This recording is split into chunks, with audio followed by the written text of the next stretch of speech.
여러분 그 세찬 빗줄기를 뚫고 기도의 자리에 나오신 여러분들에게 하나님께서 세찬 빗줄기 같은 성령의 폭포수의 은혜를 부어주시기를 소망합니다. 하나님의 은혜를 어렵게 정말 힘써 얻으려고 나온 사람에게는 하나님이 특별한 은혜를 주시는 것 같아요. 남아도 오는 시간에 할 게 없어서 그냥 나는 놀러 갈 데 없으니까 그냥 왔어요. 이렇게라도 오는 게 다행이지만 그거보다 정말 어려운 중에 시간을 쪼개서 주님 앞에 나옵니다 하는 사람에게 간절함이 있잖아요. 그만큼 하나님이 더 부어주실 줄 믿습니다. 우리는 지난 시간에 이 아사 왕이 유다 땅에서 우상을 척결하고 특히나 그 왕궁 중심에 자기 어머니 이 태후가 아세라 목상을 세우고 섬기는 그 일을 행함으로 그 태후의 위를 패하고 목상을 빻아서 가루로 만들어서 불태워버렸던 그 사건을 우리는 나누었습니다. 그때 아사는 하나님 앞에 인정받는 선한 왕으로 그렇게 인정받을 수 있었습니다. 그런데 오늘 본문에 보면 그런 아사가 이제 위기를 만나게 됩니다. 국가적 위기이기도 하지만 무엇보다도 신앙적 위기를 만난 사건입니다. 북이스라엘 바사라는 왕이 남유다를 공격하기 위해서 공격의 전초 기지를 만드는데 남유다와 딱 붙어 있는 지역, 바로 거기에 라마라는 도시를 건축하게 됩니다. 한번 지도를 보여주시죠. 그림에 보시면 저기 붉은색이 남쪽 유다고 그 위에 노란빛이 북이스라엘인데 그 경계선에 우리 엔터 한 번 더 쳐주시죠. 그 부분에 라마라는 도시가 있습니다. 그러니까 경계선이죠. 지금 우리나라로 말하면 휴전선에다가 라마를 지었다는 겁니다. 그러니까 휴전선에 라마를 지었으니 이게 얼마나 아사 왕의 입장에서 봤을 때는 이 얼마나 마음이 다급하겠습니까? 라마가 유다와 이스라엘의 접경지라면 경계 1등급 지역 아닙니까? 여기다가 공격의 전초기지를 세웠으니 아사 왕의 입장에서는 굉장히 불리한 상황에 놓이게 되는 겁니다. 그러자 이 아사 왕은 성전과 왕궁의 모든 은과 금을 싹싹 끌고 가지고 그 위에 북쪽에 이스라엘보다 더 북쪽에 있었던 이 아람이라는 나라의 그 왕이 벤하닷이라고 하는데 이 벤하닷 왕에게 이 금은을 다 끌고서 바치면서 저 북이스라엘을 좀 공격해 주십시오. 이렇게 당부를 합니다. 그러니까 남유다가 중간에 끼어 있는 이스라엘을 공격하기 위해서 더 북쪽에 있는 아람 나라에게 원군을 요청한 거죠. 그 위를 들이치면 남쪽을 공격하려던 이스라엘이 위가 들이치기 때문에 남쪽으로 공격할 수가 없는 거죠. 그걸 이 아사 왕이 바라고 금은보화를 끌고서 보냈던 겁니다.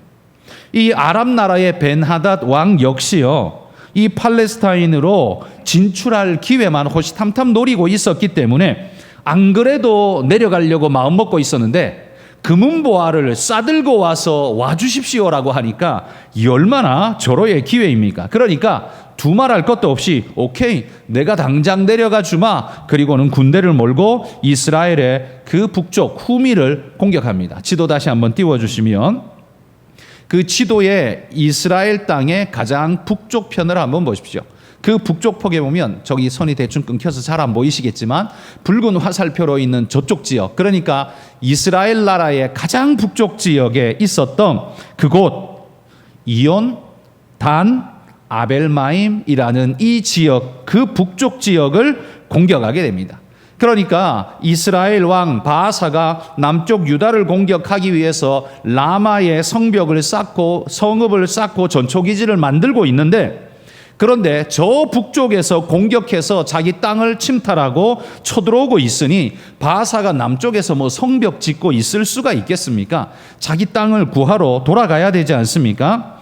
남의 나라 얻으려고 공격하다가 자기 나라 뺏기면 안 되지 않습니까? 그러니 할 수 없이 그 라마를 짓던 그 많은 물자들, 돌과 나무와 모든 것들 다 내버려 두고 군대를 싹 끌고 북쪽으로 이 베나닷을 막기 위해서 올라갈 수밖에 없었습니다. 그러니 이 남쪽의 남유다 아사 왕의 입장에서는요, 위기를 모면하게 된 거죠.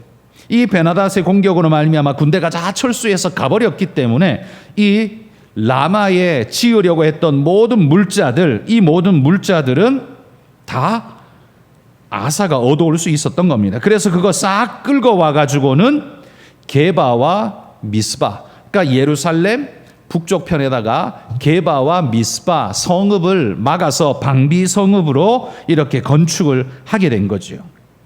여러분, 이만하면 사실 은금을 빡빡 긁어서 가져다 줄만 하지 않습니까? 그거 꼭 나쁜 선택이었다라고 말하기에는 어려워 보이지 않습니까? 나라가 쑥대밭이 되는 것 피했잖아요. 뿐만 아니라 성읍, 방비 성읍을 2개나 지을 수 있게 되었지 않습니까? 이 정도라면 나쁜 선택이라고 말할 수 없을 겁니다. 그래서 이 아사 왕은 비록 은과 금은 저들에게 주었지만 나라를 보존하고 뿐만 아니라 성읍까지 지을 수 있었으니 흐뭇한 미소를 아마 짓고 있었을 겁니다. 아마 왕궁에서는 그 대신들과 술잔을 기울이면서 웃으면서 야, 이거 다 해결할 수 있어서 이게 얼마나 다행이냐. 우리나라가 이 전화에서 피할 수 있었으니 이게 얼마나 다행한 일이냐라며 아마 잔치를 벌였을 겁니다. 자, 그런데 방금 이야기한 여기까지가요, 오늘 우리가 읽은 본문 바로 앞 6절까지의 이야기고 1절부터 6절까지 이야기를 제가 쭉 해드린 겁니다. 자, 이제 7절로 들어가시면 이 좋은 분위기 속에 7절에 초를 치는 사람 하나가 등장합니다. 선견자 하나니라는 사람이 와서는 아사 왕에게 이렇게 말합니다. 왕이 아람 왕을 의지하고 왕의 하나님 여호와를 의지하지 아니하였으므로 아람 왕의 군대가 왕의 손에서 벗어났나이다 라고 꾸짖습니다. 이 전쟁의 위기를 넘기고 새로운 방비 성읍까지 건축하게 되어서 기분이 한껏 좋아 있는데 완전히 기분을 잡치는, 망치는 그런 말을 쏟아내고 있는 거죠. 누가 그럽니까? 지금 왕의 하나님의 선견자, 선지자라는 사람이 와서 그러고 있습니다. 자, 그러니까 아사가 어떻게 반응했을까요? 10절에 보시면 이 아사가요, 화가 머리 끝까지 나가지고 이 선견자 하나니를 옥에 쳐넣어 버립니다. 그런데 그냥 옥에 넣었다라고 해서 그냥 감금 상태 정도로 끝나는 게 아닙니다. 여기서 옥이라고 표현되어 있는 이곳은 구치소, 이렇게 해석되는 게 아니라요, 히브리어 여기 쓰인 단어의 뜻을 풀자면 이런 의미가 있다고 합니다. 바꾸는 곳, 떨게 하는 곳, 구르게 하는 곳. 그러면 그곳이 도대체 어떤 곳이길래 거기 들어가면 바뀌어지게 되고 거기 가면 떨게 되고 거기 가면 구르게 될까요? 도대체 그곳은 어떤 곳일까요?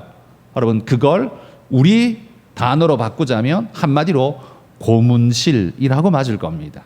그냥 단순히 구치소 정도가 아니라요, 고문실에 들어가게 된 겁니다. 그래서 거기에서는 살이 찢어지고 뼈가 꺾이는 무지막지한 고통을 덧입는, 그래서 거기에서는 구르게 되고 거기에서는 떨게 되고 거기에서는 뜻을 바꿀 수밖에 없는 상태의 바로 그곳을 그냥 옥이라고 표현하고 있는 거죠.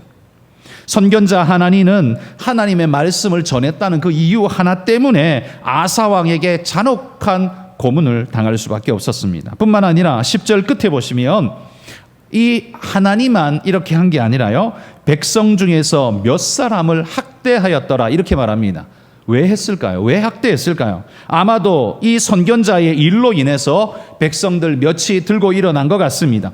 아니 왕이시여, 하나님의 선지자가 하나님의 말씀을 전하는데 그 전했다고 해서 이렇게 하면 어떡합니까? 라고 아마 그 부당성을 지적하면서 항변했던 것 같아요. 그러자 안 그래도 하나님 때문에 기분이 상하고 마음이 심히 불편한 아사 왕이 백성들까지 몇이 나서니까 저놈들 다 잡아다가 똑같이 해줘라, 그렇게 옥에다 쳐놓고 학대하였습니다. 여기 학대하다는 단어도 파괴하다, 부수다 이런 의미의 뜻입니다.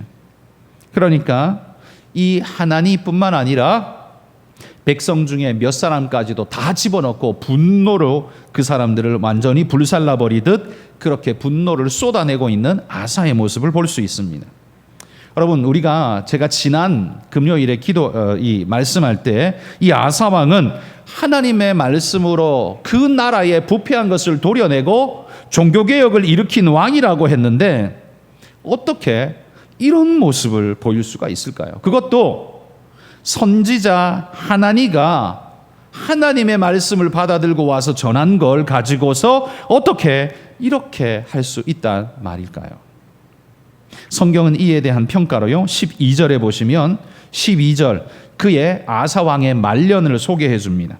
그가 말년에 발에 병이 들어서 매우 위독했다라고 말합니다. 그러니까 발에 병 들었다고 무좀 정도 걸린 정도가 아니에요. 아주 심각해서 죽을 지경에 이르르는 그런 상태였습니다.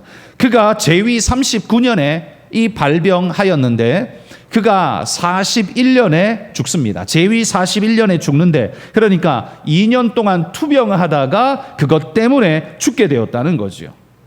그러니 여러분, 이게 하나님의 심판이 아니면 뭐겠습니까? 이걸 가르쳐서 하나님의 심판이라 부르는 거죠.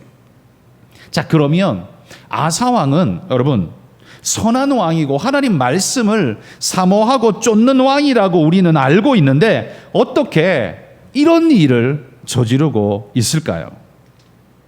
여러분, 아사 왕이 이 선견자 하나니를 향해서 화를 내는 건 인간적으로는 이해가 됩니다. 왜냐하면 나라가 전란의 위기에서, 나라가 그냥 이 풍전등화의 상황에서 이 금은 조금 보내어 가지고 위기를 모면할 수 있다면 그것만 해도 굉장히 잘한 것 아닙니까? 그러니까 적군의 말발굽에 짓밟히지 않은 것만 해도, 백성이 한 사람도 죽지 않은 것만 해도 왕으로서는 굉장히 잘한 거라고 우리는 말할 수 있을 겁니다. 그런데 그 기쁨에서 잔치를 벌이고 있는데 분위기 파악도 못하고 그 자리에 나와서 독한 말을 그렇게 쏟아내야 되겠는가? 혹은 그 100번 양보해서 아무리 하나님 말씀이라도 좀 기분 좋은 지금은 그냥 조금 기다렸다가 며칠쯤 지난 다음에 그래도 잔치의 기운이 조금 사라지고 그래도 냉정하게 자기를 돌아볼 수 있는 시간적 여유를 조금 가지고 난 다음에 그때 이야기해도 되지 않았을까? 우리는 이렇게 생각할 수 있습니다. 사실 아사가 일부러 그런 것도 아니지 않습니까? 나라의 전란을 막기 위한 궁여지책이었는데 그 때문에 위기를 넘길 수 있었는데 이 정도면 잘했다라고 칭찬해 줘야지 어떻게 이렇게 한단 말인가? 우리 이렇게 동의할 수 있습니다. 아사도 바로 그렇게 생각한 거죠. 자기가 선견자면 선견자지, 자기가 선지자면 선지자지, 감히 왕인 내 앞에 와서 지금 무슨 무례한 말을 쏟아내는 거야? 라고 분노를 표하는 거죠.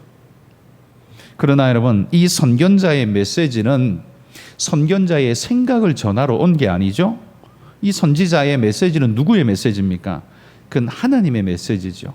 하나님이 너는 가서 그에게 가서 전하라 라고 명하셨기 때문에 전하는 메시지이지 자기 기분에 따라서 하는 메시지는 아닙니다. 그렇다면 이 말씀을 전했다는 건 우리가 볼 때 인간적으로 아사 왕이 은금을 가지고서 위기를 모면한 일이 우리가 볼 때는 괜찮게 행한 것 같은데, 하나님이 선지자를 통해서 이렇게 말씀하셨다는 건 하나님이 아사의 이 일을 기뻐하지 않으셨다라는 증거이죠. 이 일에 왕이 이렇게 반응하는 건 더더욱 하나님이 기뻐할 수 없는 일인 것이죠. 여러분, 아무리 왕이 자기 마음에 들지 않는다고 해서 하나님의 선지자의 말을 이렇게 대하는 건 하나님을 이렇게 대하는 것과 마찬가지 아닙니까? 아사 왕은 하나님의 뜻을 성취하는 통로가 되어야 하는데 오히려 하나님의 뜻을 가로막는 그런 일을 지금 해놓고도 그걸 지적하는 선지자에게 기분 나쁘다고 그 메신저 사신을 잡아다가 죽도록 고문하고 있는 이런 형국인 것이죠.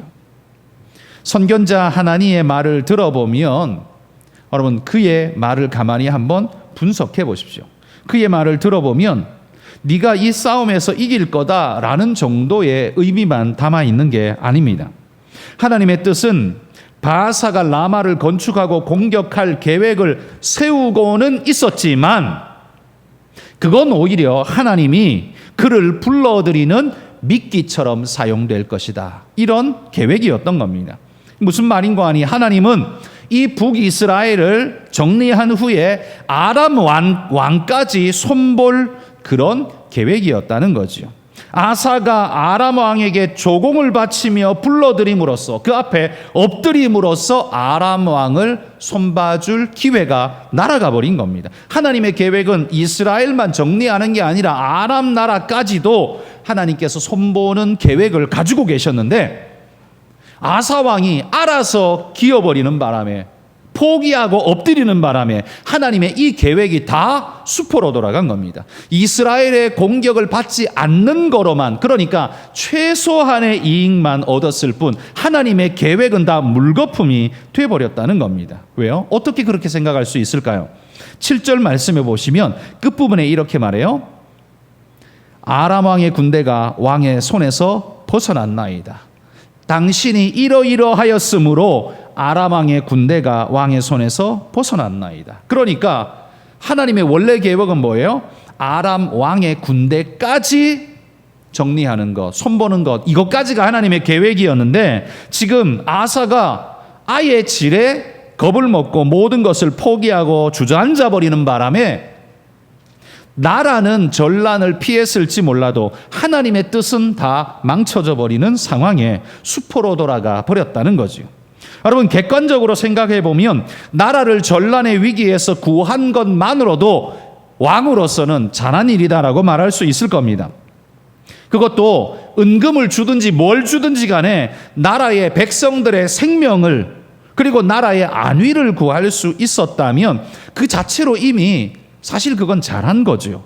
그러나 아사 왕에게 하나님께서 이렇게 깊은 실망감을 표하신 것은 무엇 때문일까요? 그건 그가 하나님의 사람이기 때문에 그렇습니다. 그가 그냥 일반적인 왕이었다면 하나님도 이렇게 반응하지는 않았을 겁니다. 그래도 너 지혜롭게 했구나. 뭐 이 정도로 넘어갈 수 있을 거예요. 그런데 아사가 하나님의 말씀과 하나님의 뜻을 쫓는 하나님의 사람이었기 때문에 하나님께서 이런 깊은 실망감을 표하는 겁니다. 그가 하나님을 신뢰하고 의지하는 자이기에 하나님은 더 큰 계획을 가지고 계셨습니다. 그를 통해서 더 큰 계획을 이루시려고 이게 위기 상황처럼 다가오지만 이걸 하나님이 더 크게 사용하시려고 계획하셨다는 거예요.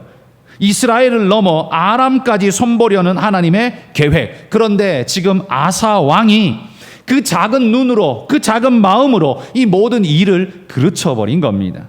나라를 구한 것 같기는 한데 하나님의 계획은 다 망쳐버렸습니다. 사실 나라를 구한 것 같아 보이지만 여러분, 이게 지금은 나라를 구한 것 같지만 이게 나라를 구한 게 아니에요. 왜냐하면 나중에 아람이라는 나라가 이 거대하고 강성해져 가지고 이게 침범하고 공격하는 거대한 북이스라엘보다 더 무서운 존재로 성장하게 되거든요. 근데 아사가 그러지 않고 순종했더라면 그걸 정리할 수 있었을 텐데 그러지 못하고 오히려 더 큰 이 사냥개를 범으로 만들어버린 상황처럼 되어버린 겁니다. 자, 여기서 우리는 오늘 말씀에 생각해 볼 요소를 한번 짚고 넘어가 봅시다. 여러분, 신앙인인 사람인, 신앙의 사람인 우리를 향한 하나님의 기대는요, 일반인들이 요만큼 하고 살면 돼 라고 말하는 그 정도의 기준으로 우리를 부르시거나 우리를 보고 계신 건 아니라는 사실을 기억하셔야 됩니다. 여러분, 하나님 믿지 않는 세상 사람을 향해서 하나님은 아마 이런 마음이실 겁니다. 야, 너가 사람 뒤통수 치지 않고 해코지하지 않고 네가 그냥 정직하게 네 할 일만 하고 밥 벌어 먹고 살 수 있는 그 능력으로 그걸로 그렇게 살기만, 조용히 살기만 해도 너는 잘한 거다. 하나님은 안 믿는 자에게는 이렇게 평가해 주실 겁니다. 그런데 하나님의 사람, 하나님이 쓰시는 사람, 그리스도인에게는 어떨까요? 너 나쁜 짓 안 하고 사는 정도만 해도 괜찮아, 이렇게 말씀하실까요?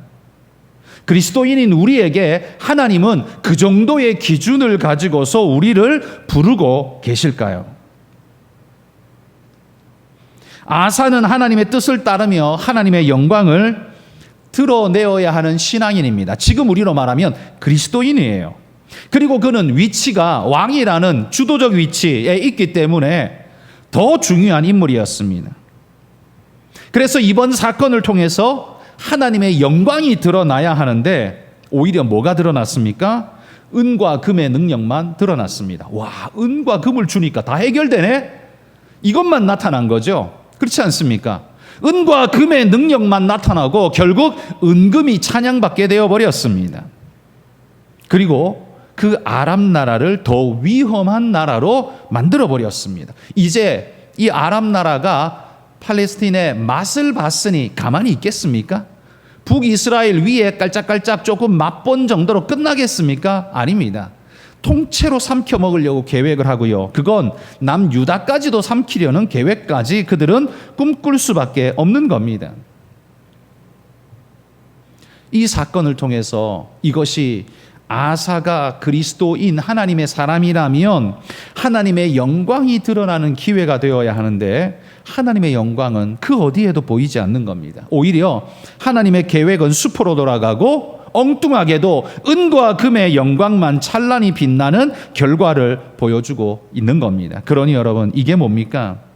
이게 뭡니까? 그러니 하나님이 그를 책망하시는 겁니다. 여러분, 우리가 무슨 일을 할 때, 우리가 이 땅에 삶을 살아가실 때 그냥 사람들이 사는 정도로 여러분 우리가 그 정도로 만족하고 살아간다면, 그래서 우리의 시선과 기준이 그 정도에서 머물러 버린다면 오늘 아사와 같은 실수를 우리는 범하기가 쉬울 겁니다.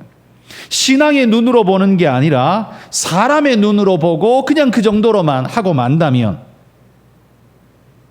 여러분 그건 하나님의 한숨이 되고 슬픔이 될 겁니다.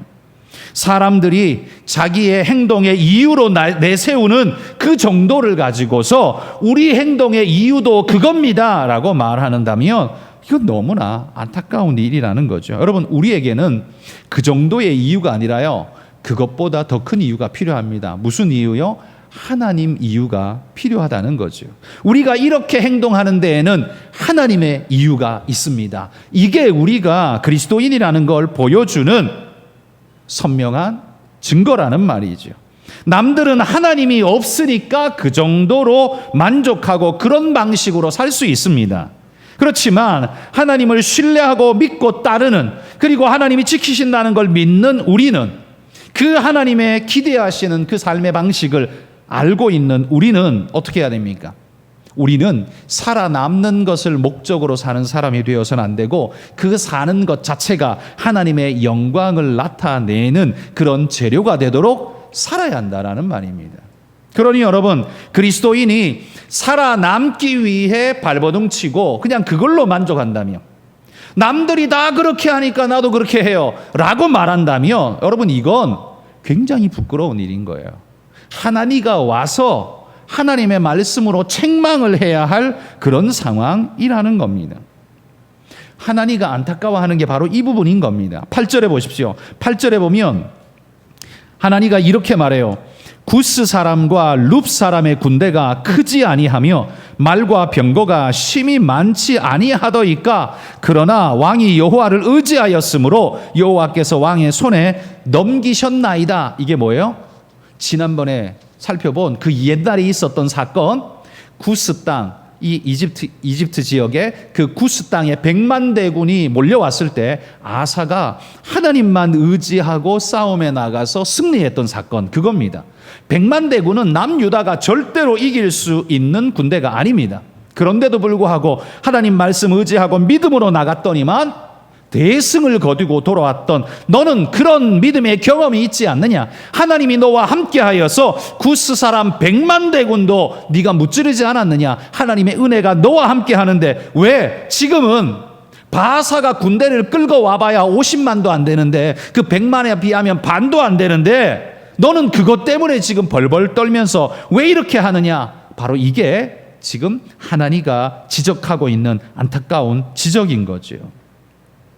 여러분, 구스 사람 100만 대군을 무찌른 게 그게 어디 아사왕의 능력으로 한 겁니까? 오직 하나님의 은혜로 한 승리인데 정작 종목 사람만 바뀌었어요. 구스 사람에서 이스라엘 사람 바하사로 바뀌었어요. 그 순간 아사는 생각이 달라지고 대처가 달라지고 시선이 달라져 버렸습니다. 그가 진짜 분명한 하나님의 사람이라면 이 상황이 와도 저 상황이 와도 같은 반응을 보여야 되는데 대적이 바뀌니까 생각도 바뀌어 버렸습니다. 여러분, 구스 때에는 믿음으로 이겼는데 이스라엘에는 왜 이런 인간적인 생각을 했을까요? 바로 얼마 전, 몇 년 전이었겠죠? 이 구스 사람 100만을 이긴 이 짜릿한 경험이, 믿음의 경험이 그에게 있는데 왜 이게 이렇게 싸늘하게 식어버리고 인간적인 존재로 돌변해 버렸을까요? 여러분, 이 아사의 모습을 보노라면 우리가 한번 신앙적 승리의 경험을 해봤다라고 해서 마음을 풀어 헤치면 안 된다는 사실을 오늘 아사가 분명히 보여줍니다. 여러분, 예전에 기도 좀 하셨습니까? 예전에 전도 좀 하셨습니까? 예전에 교회에서 뭐 좀 맡으셨습니까? 그런데 그게 지금도 유효합니까? 그게 아니라면 지금 아사와 같은 상황 혹시 아닌지 돌아보십시오. 과거에 했던 것을 아직까지 우러먹을 작정이십니까? 아닙니다. 어제는 어제의 믿음의 결단이 필요하듯 오늘은 오늘의 믿음의 결단이 필요합니다. 그건 매 순간 우리의 고백이어야 한다는 거예요. 한 번 믿음의 승리를 경험했다고 해서 그 다음에 마음을 풀어헤쳤더니만 아사가 어떻게 해요?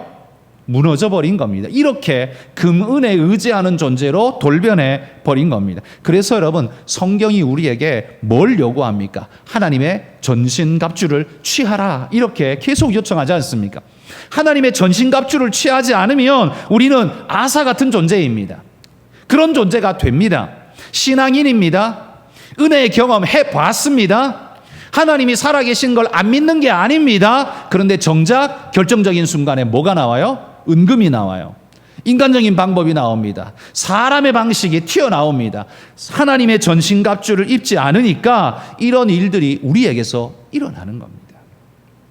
여러분, 뉴스에 목사가 무슨 짓을 저질렀니? 장로가 무슨 짓을 저질렀니? 여러분, 그 사람들이 애초부터 그랬을까요? 처음부터 그랬을까요? 아닐 겁니다. 처음에는 나름의 신앙인이었을 겁니다. 나름 기도하고 나름 말씀 전하고 바르게 살려고 성도들 앞에서 부끄럽지 않으려고 노력했을 겁니다. 그런데 어떻게 해요?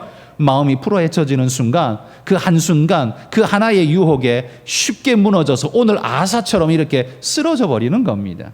이건 누구에게나 올 수 있는 상황이라는 말입니다. 하나님의 전신갑주를 벗어 던져버리는 순간 우리 모두는 아사 같은 상황이 될 수 있다는 말이에요.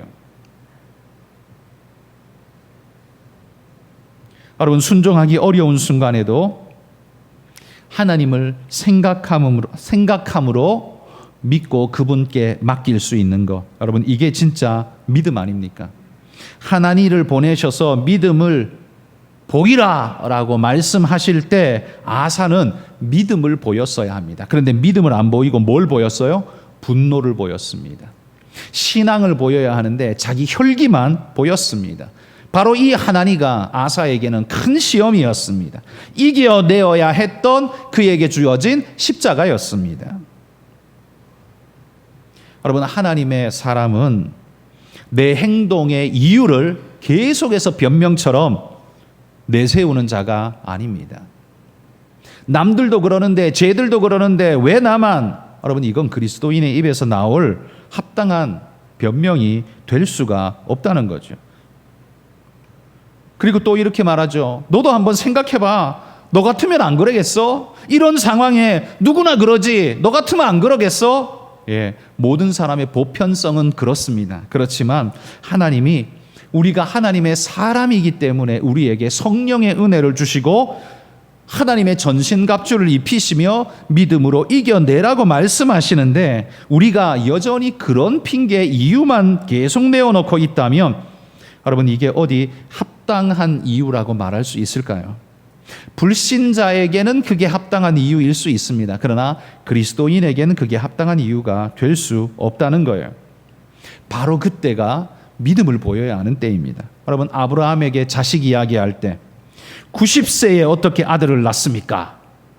내가 90세인데 와이프가 90세인데 나는 100세인데 어떻게 아들을 낳습니까? 여러분, 이게 합리적 이유 아닙니까?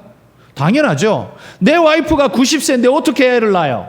이건 모든 누구에게, 100이면 100 누구에게 물어봐도 다 합리적인 이유입니다. 그런데 성경에 뭐라고 말해요? 아브라함은 하나님을 믿음에 그것을 의로 여기셨더라, 이렇게 말합니다. 합당한 인간적 이유가 아브라함에게 있음에도 불구하고 아브라함은 그 이유에 매달리는 게 아니라 하나님이 말씀하신다면 하나님께 매어 달리고 그 믿음의 자기를 두었더니만 그것을 하나님이 의로 여기셨다라고 말씀하지 않습니까? 아브라함에게 이유가 없어서 그렇게 한 겁니까? 아브라함에게 이유가 없는 게 아닙니다. 우리보다 더 확실한 이유를 아브라함은 가지고 있었습니다. 그럼에도 불구하고, 합리적인 이유를 가지고 있었음에도 불구하고 아브라함은 그 합리적 인간적 이유보다 하나님을 더 믿고 신뢰했다라는 이야기죠. 이게 얼마나 놀라운 일입니까? 사실 저도 아브라함 같은 이런 요청을, 하나님이 아브라함에게 한 요청을 내게 한다면 저도 못할 것 같습니다. 나도 못할 것 같아. 모리아산, 나는 못 올라갈 것 같아. 근데 아브라함은 그걸 하지 않습니까? 이 얼마나 위대한 일입니까? 여러분, 남들은 이성적 이유를 내세울 때 아브라함은 믿음을 내세웠습니다. 아사도 그랬으면 얼마나 좋았을까요? 히스기야도 합리적인 이유가 있었습니다. 아수르의 18만 5천이나 되는 군사가, 그 무시무시한 사자 같은 군사들이 성벽을 에워싸고 있는데 어떻게 해요? 그런데 히스기야는 믿음으로 하나님 앞에 엎드려 기도했더니만 하나님이 주신 은혜의 축복을 얻었습니다. 아사도 그랬으면 얼마나 좋았을까요? 여러분, 내 속에 자꾸 내 이유와 내가 고개를 치켜들고자 할 때 그런 내 마음을 믿음으로, 순종으로 이겨내는 것이 믿음인 줄 믿습니다. 세상에 합리적인 수많은 이유 한 가지쯤 안 가진 사람이 어디 있습니까? 내가 무슨 짓을 해도 합리적 이유는 한 가지쯤 다 있습니다. 내가 사람을 죽여도 거기에는 이유가 있습니다. 그렇지 않습니까? 이래서 저래서 제가 어떻게 해서 다 이유가 있습니다. 그렇지만 그 이유가 우리의 이유가 되어서는 안 된다는 겁니다. 우리의 이유는 그런 합리적인 세상의 이유가 아니라 신앙적 이유가 내 행동의 이유가 될 수 있기를 하나님은 아사를 향해서 기대하셨다는 거예요. 그런데 그 기대가 산산이 깨어져 버린 겁니다. 여러분, 다니엘이 사자굴이라는 합리적 이유가 있음에도 불구하고 계속 기도한 이유가 뭡니까? 어리석어서 그렇습니까? 무식해서 그렇습니까? 아닙니다. 신앙적인 이유를 그는 가지고 있었기 때문에 사자굴이라는 합리적 이유가 있지만 그걸 능가하는 믿음의 이유를 보여준 것입니다. 그래서 거기에 하나님의 역사가 일어나는 겁니다. 여러분, 이게 바로 신앙의 수준이라고 말하는 겁니다. 여러분, 제가 오늘 여러분에게, 여러분과 함께 나누고 싶은 말씀의 핵심은 이겁니다. 여러분, 인간적인 변명할 만한 수많은 이유들에 휩싸여서 우리의 믿음이 숨통 막히도록 그렇게 만들지 맙시다. 그게 신앙인 아닙니까? 세상 사람들은 다 그렇게 살아도 우리는 그 합리적인 이유가 우리의 영적 숨통을 꽉 막아버리게 하고 신앙을 죽어버리도록 만드는 그런 일에 자기를 내팽개치지 않는 사람, 여러분, 그래서 그게 신앙인 아닌가요? 그게 믿는 사람 아닌가요? 그게 있으니까 그리스도인 아닌가요? 하나님의 명령은 더 큰 계획 속에서 우리에게 명령하고 계십니다. 내 일에 대한 하나님의 계획을 우리는 잘 모르지만 그래서 필요한 게 뭡니까? 믿음과 전적 신뢰입니다. 우리는 그분의 계획을 알기 때문에 그분을 따라가는 게 아닙니다. 우리는 그분 자체를 신뢰하기 때문에 믿고 맡기는 겁니다. 3살짜리, 4살짜리 아기가 엄마를 전적으로 믿기 때문에 모든 걸 엄마에게 내어 맡기듯이 진짜 신앙은 알아서 따라가는 게 아니라 모르지만 신뢰하기 때문에 믿고 따라가는 것, 그게 그리스도인이라는 말이죠. 여러분, 우리가 믿음의 눈을 들어 주를 바라볼 수 있기를 소망합니다. 그리고 내 속에 성령께서 하나님을 보내듯 내 마음에 성령을 보내셔서 찔림을 주실 때 분노하면서 옥에 가둬버리는, 여러분, 이런 짓을 저지르지 말고 다윗처럼 그 앞에 엎드려서 내가 범죄하였습니다, 내 죄를 용서하여 주옵소서라고 하나님 앞에 회개할 수 있는, 여러분, 그런 믿음의 일꾼들이 되시기를 소망합니다. 여러분, 우리의 이성적 이유가 하나님의 명령보다 앞서지 않기를 소망합니다. 세상적인 필요가 하나님의 명령보다 앞서지 않기를 소망합니다. 이 결단을 가지고 살아가는 사람, 이 사람들이 바로 그리스도인입니다. 여러분, 이런 진짜의 사람들이 되시기를 주의 이름으로 축복합니다.